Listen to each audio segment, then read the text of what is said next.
Baik, tema saya pagi hari ini adalah The World Shaker atau pengguncang dunia, Bapak Ibu sekalian. Saya ingin mulai dengan cerita ini, Bapak Ibu sekalian.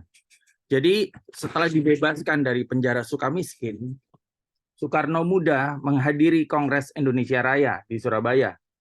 Pada Kamis malam 31 Desember 1931, di Kongres itu, Soekarno Muda mengatakan, kita masuk ke dalam bui Sukamiskin 2 tahun lamanya, masuk sebagai pemimpin rakyat. Maka hari ini kita berdiri di hadapan rakyat sebagai pemimpin. Malah ibarat keris baru dapat cucian yang dihunus dari sarangnya yang jauh lebih tajam dari tadinya. Di hadapan sekitar 6.000 orang, Soekarno Muda juga mengatakan kita keluar dari bui.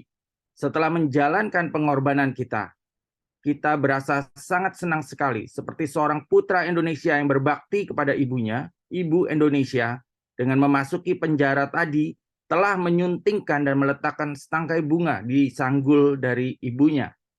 Kepada para pemuda yang hadir menyambutnya di kongres itu dengan menyebut dirinya sebagai Bung Soekarno, ia berkata, "Bapakmu, aku, Bung Soekarno, telah tiba dari Sukamiskin. Sekarang sediakan senjata persatuan. Artinya senjata pergerakan rakyat, kumpul menjadi satu supaya dapat digunakan untuk meneruskan cita-cita kita ke Indonesia merdeka dan Indonesia raya." Lalu ia berpesan kepada para pemuda, "Ini pesanku untuk kalian, saudara-saudara muda.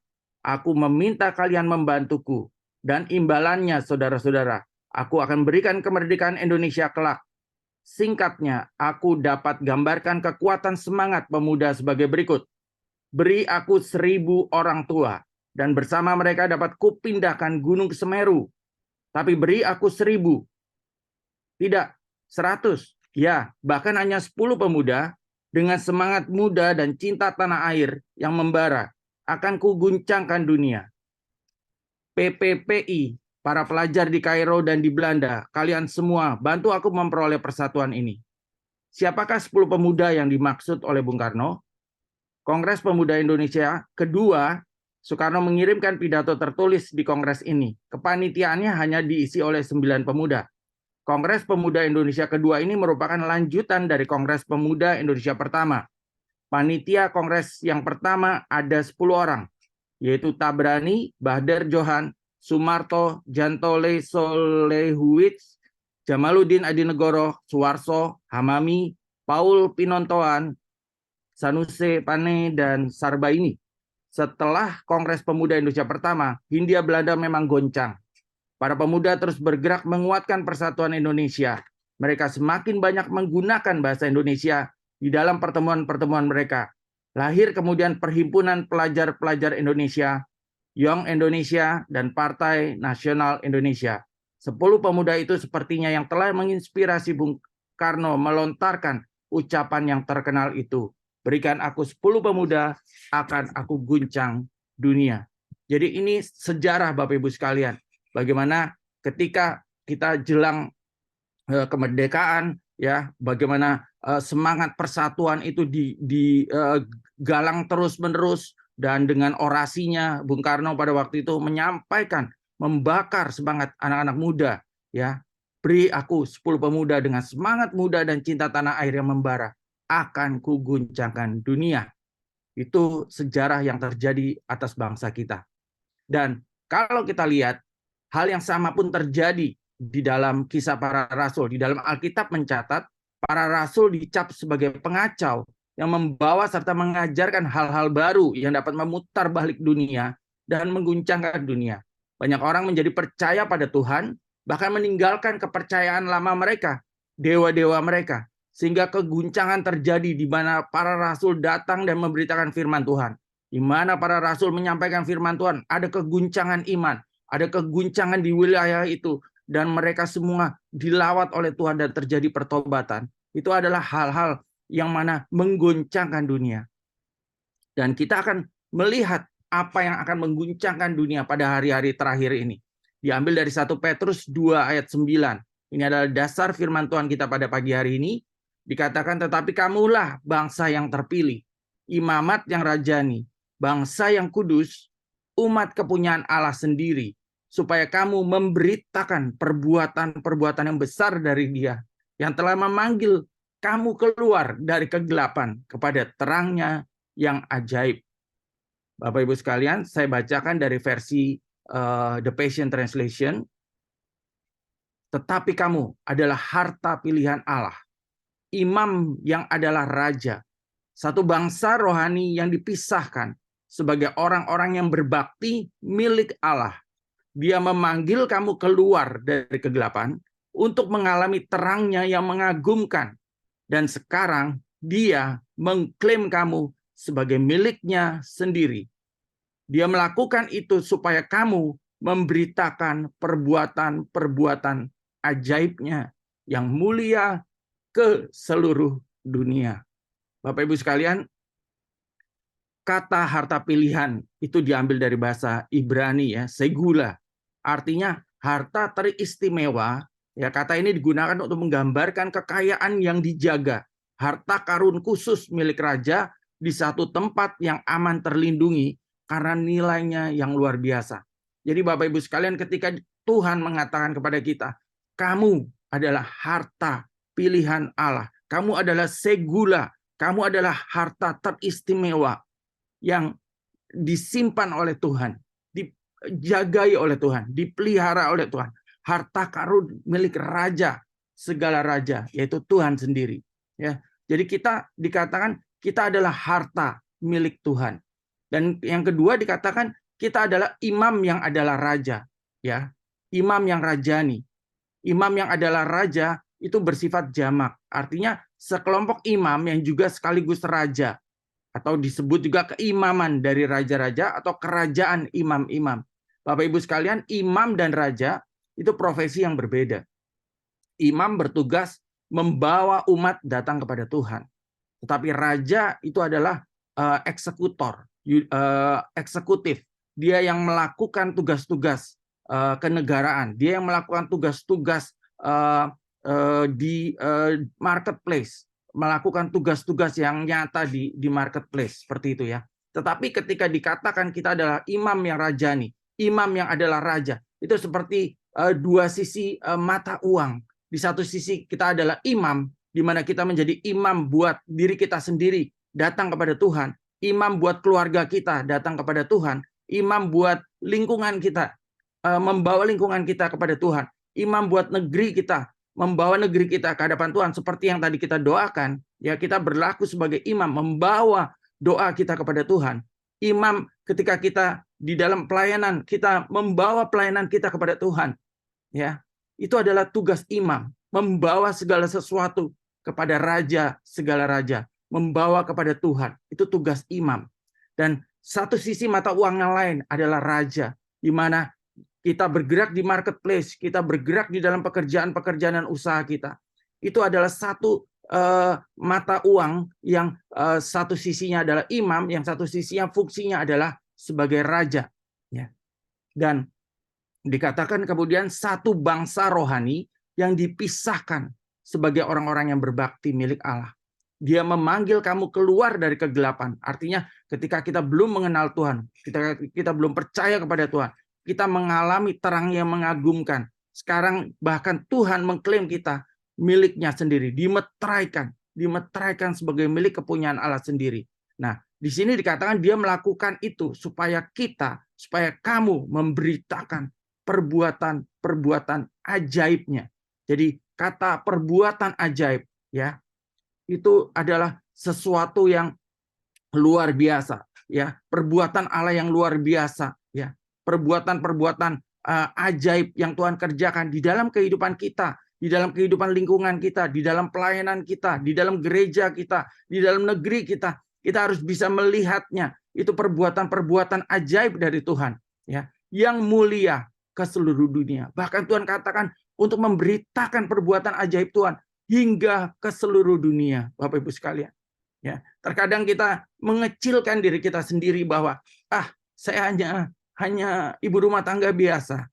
Oh, saya hanya karyawan biasa. Bagaimana saya bisa memberitakan perbuatan ajaib Tuhan yang mulia hingga ke seluruh dunia.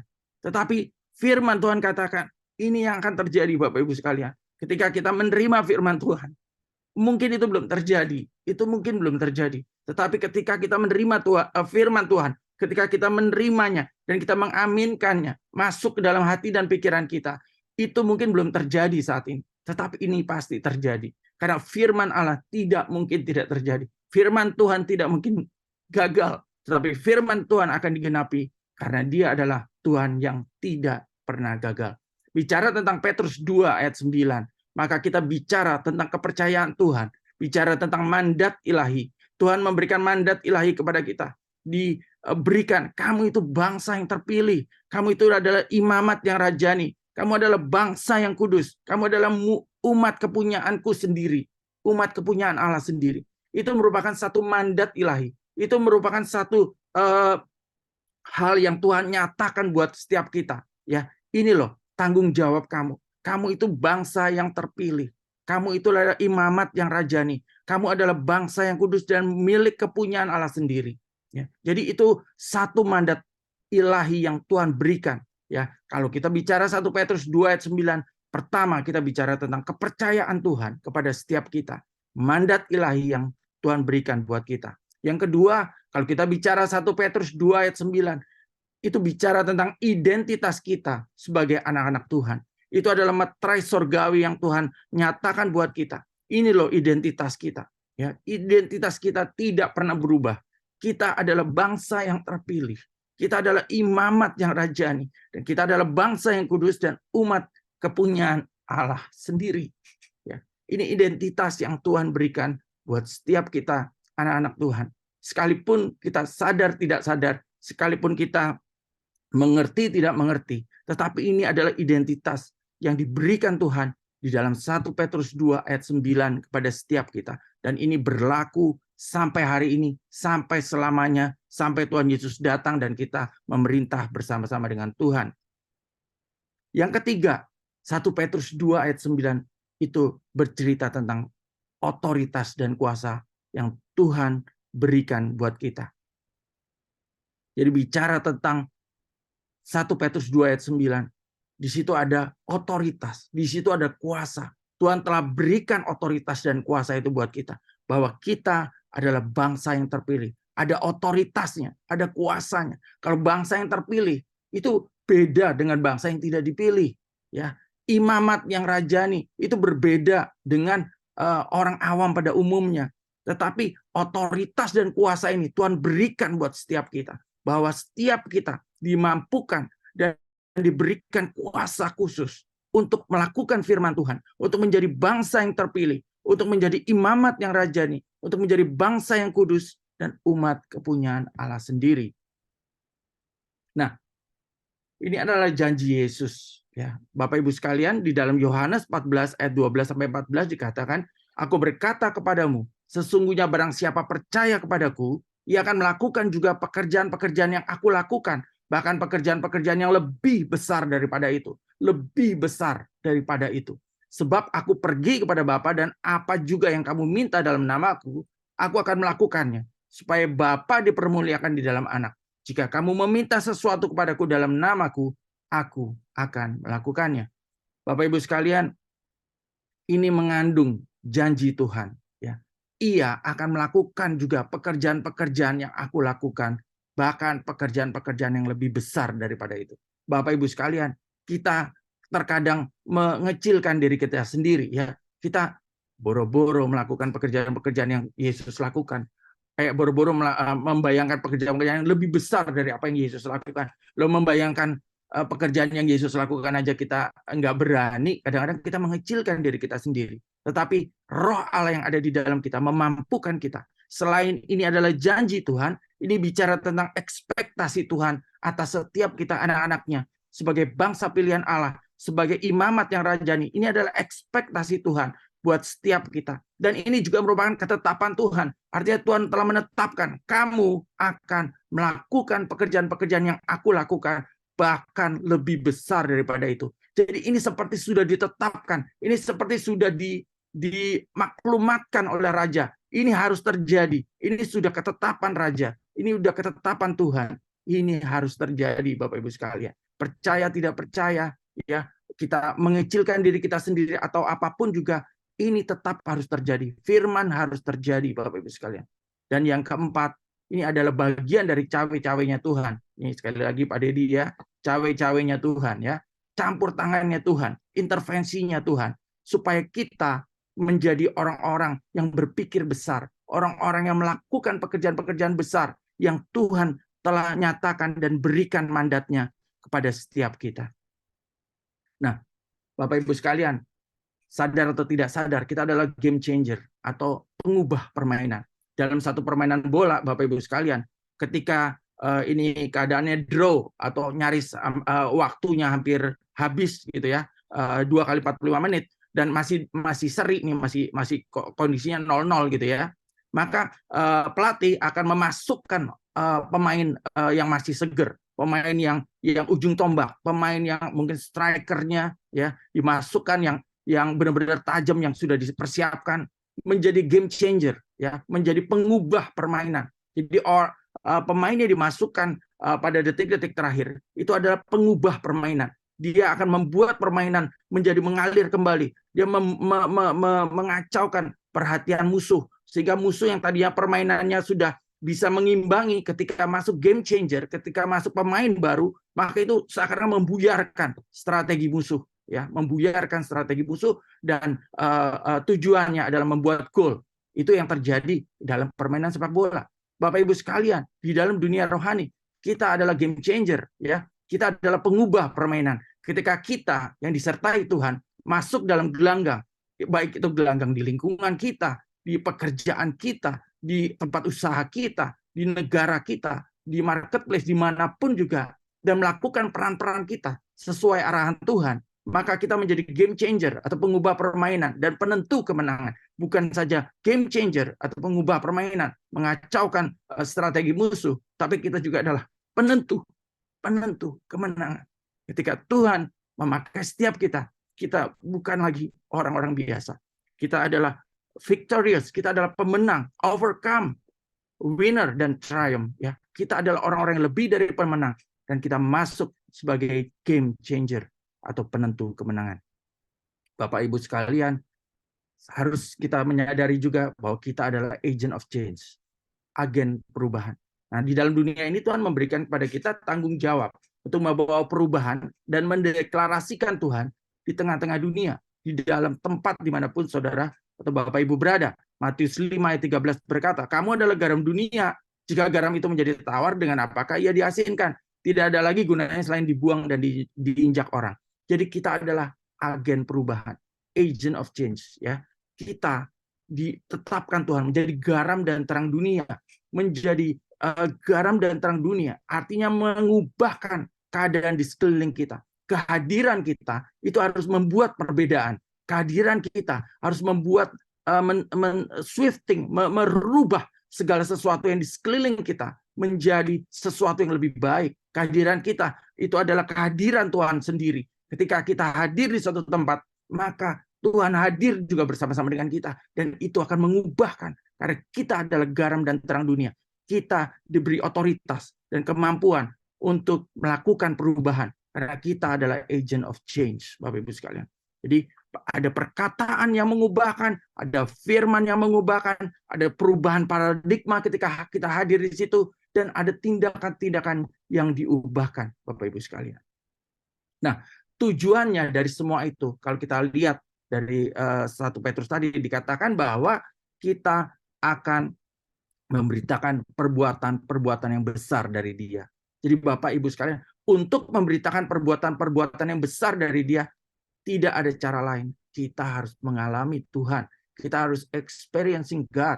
Kita harus mengalami Tuhan di dalam kehidupan kita pribadi. Ya, bagaimana kita menceritakan perbuatan-perbuatan besar dari Dia. Kita kan nggak mungkin menceritakan perbuatan besar yang Tuhan lakukan kepada tetangga kita atau menceritakan perbuatan besar yang dilakukan kepada yang lain, ya. Tetapi kita harus pertama-tama mengalami Tuhan dulu, mengalami pengalaman pribadi bersama dengan Tuhan, sehingga kita menceritakan perbuatan-perbuatan besar dari Tuhan di dalam kehidupan kita pribadi dulu. Alami Tuhan dulu, ya. Bagaimana pengalaman iman kita dengan Tuhan, bagaimana pengalaman kita ditolong oleh Tuhan, bagaimana pengalaman kita disertai oleh Tuhan, dan bagaimana pengalaman kita juga diberkati oleh Tuhan. Bapak Ibu sekalian, kita harus mengalami Tuhan. Tidak ada cara lain.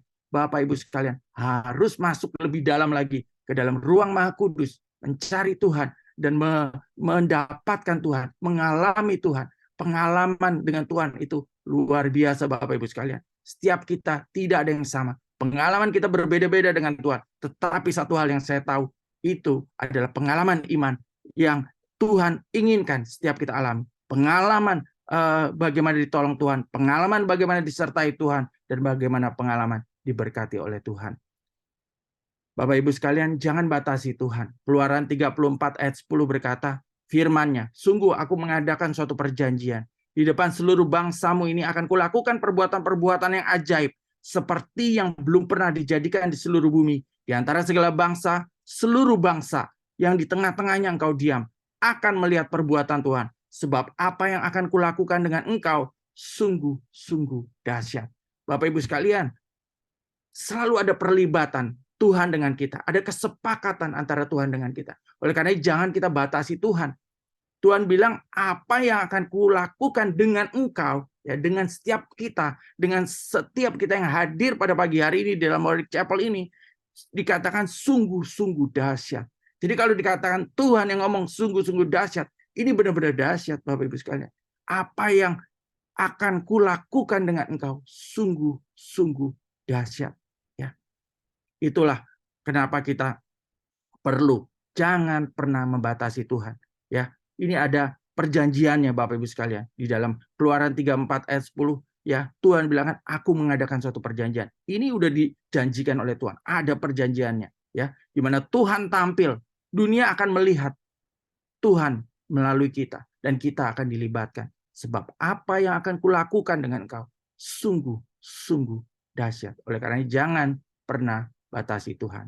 Nah, keterlibatan kita Bapak Ibu sekalian, dunia akan melihat kita, dunia akan melihat Tuhan melalui kita. Ya, saya mengambil ini aja ya Bapak Ibu sekalian, ada 195 negara di dunia. Tadi Tuhan bilang, engkau akan menjadi memberitakan perbuatan Allah hingga ke seluruh dunia.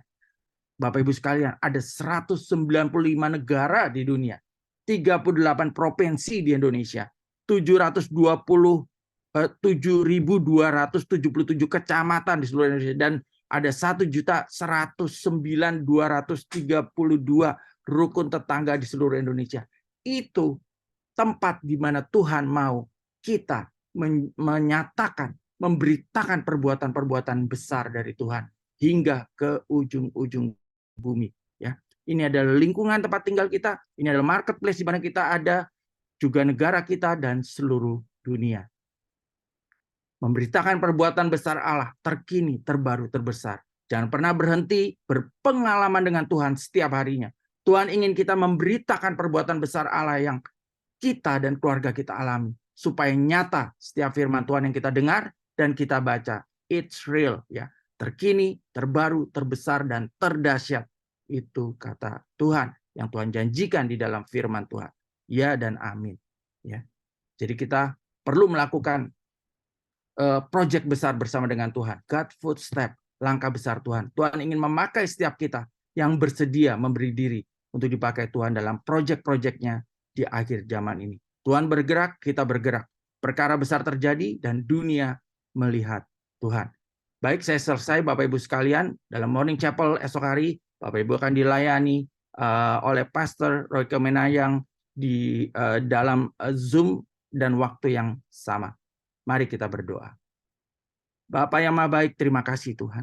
Kami sungguh bersyukur dan kami terima dengan iman Tuhan, janji-Mu Tuhan, bahwa Engkau akan melibatkan setiap kami Tuhan, untuk masuk dan memberitakan tentang perbuatan-perbuatan Allah yang dahsyat kepada seluruh bangsa Tuhan.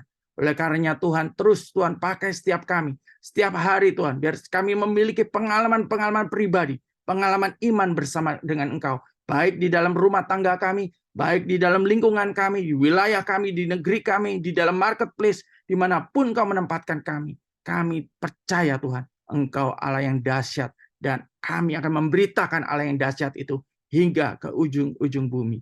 Terima kasih Bapa di surga. Kami sungguh bersyukur untuk pemberitaan dan untuk firman yang Kau nyatakan pada pagi hari ini. Kiranya berkat-Mu turun atas setiap kami Tuhan, yaitu keberhasilan, keberuntungan, kesuksesan, perkenanan Tuhan, pertolongan Tuhan, kemurahan Tuhan, kemudahan dalam segala sesuatu, dan pelayanan malaikat menyertai kehidupan kami dari hari ini sampai Engkau datang kedua kalinya. Dan kami terima dengan iman hanya di dalam nama Tuhan Yesus. Dan setiap kita yang percaya katakan, amin. Tuhan memberkati dan selamat pagi.